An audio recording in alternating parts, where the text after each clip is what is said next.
नमस्कार, स्वागत है आप सभी का मातृम इंडिया न्यूज में और मैं हूं आप सभी के साथ सदफ खान। खबर धार से, जहां पर कांग्रेस कार्यकर्ताओं के साथ मिलकर किसानों ने अपनी विभिन्न मांगों को लेकर 60 किलोमीटर लंबा मार्च निकाला और ज्ञापन भी सौंपा। आपको बता दें कि सरकार से फसलों के समर्थन मूल्य पर खरीदी में आ रही परेशानियों, बीमा राशि के भुगतान, फसलों को हो रहे लगातार नुकसान से निजात दिलाने के साथ साथ विभिन्न मांगों को लेकर बदनावर से जिला मुख्यालय धार तक 60 किलोमीटर की पैदल यात्रा निकालकर पूर्व जिला पंचायत अध्यक्ष मनोज गौतम, जिला पंचायत सदस्य अशोक डावर, युवा कांग्रेस के चेतन सिंह राठौर सहित बड़ी तादाद ने पार्टी के कार्यकर्ता और किसानों ने कलेक्ट्रेट कार्यालय में अधिकारियों को ज्ञापन सौंपा। किसानों का कहना है कि सरकार किसानों की समस्याओं के प्रति गंभीर नहीं है।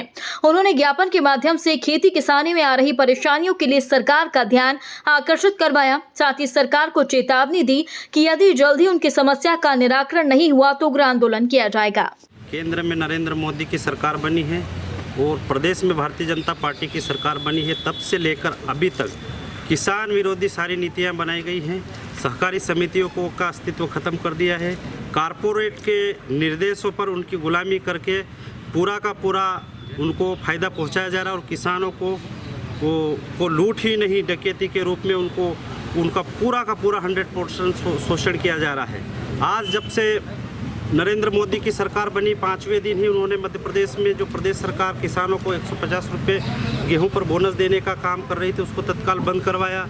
उसके बाद में जो पहला अधिनियम और कानून बनाया 2014 का भूमि अधिग्रहण कानून, वो किसानों की मर्जी के बिना, उनकी सहमति के बिना, उनके कोर्ट में भी वो जाके उसको चुनौती नहीं दे सकते, ऐसा कानून बनाकर किसानों की ज़मीन हड़पने का काम किया जा रहा है। और वर्तमान में जो भवंतर नामक योजना है, ये बिल्कुल ही लूट और छलावा के रूप में है, भटकांतर योजना जिसको हम कह सकते हैं। और निश्चित रूप से पूरे प्रदेश और देश के किसान इसका विरोध कर रहे हैं। आज जब आप बोलते हैं कि एक देश एक विधान, आप वहाँ पर गुजरात में समर्थन मूल्य में खरीदी कर रहे हो और मध्य प्रदेश में भावांतर दे रहे हो, ये किस प्रकार का आपका निर्णय है? इन सभी मांगों को लेकर हमने वहाँ से 60 किलोमीटर पैदल यात्रा की। हमारे सैकड़ों साथी यहाँ पर आए हैं, कल से चल रहे हैं। और इस गूंगी बहरी सरकार को, ये किसान विरोधी सरकार को, मजदूर विरोधी सरकार को और जन विरोधी सरकार को जगाने का हमने एक प्रयास किया है। और निश्चित तौर पर हमारी लड़ाई सरकार अगर नहीं सुनती है, नीतिगत फैसले नहीं करती है, चुनाव नहीं करवाती है, तो हम इसका उग्र आंदोलन करेंगे। उसकी रणनीति प्रदेश स्तर पर और राष्ट्रीय स्तर पर हमारे नेताओं द्वारा बनाई जा रही है और निश्चित तौर पर हम उसको, हमारी मांगों को मनवाने में सफल होंगे।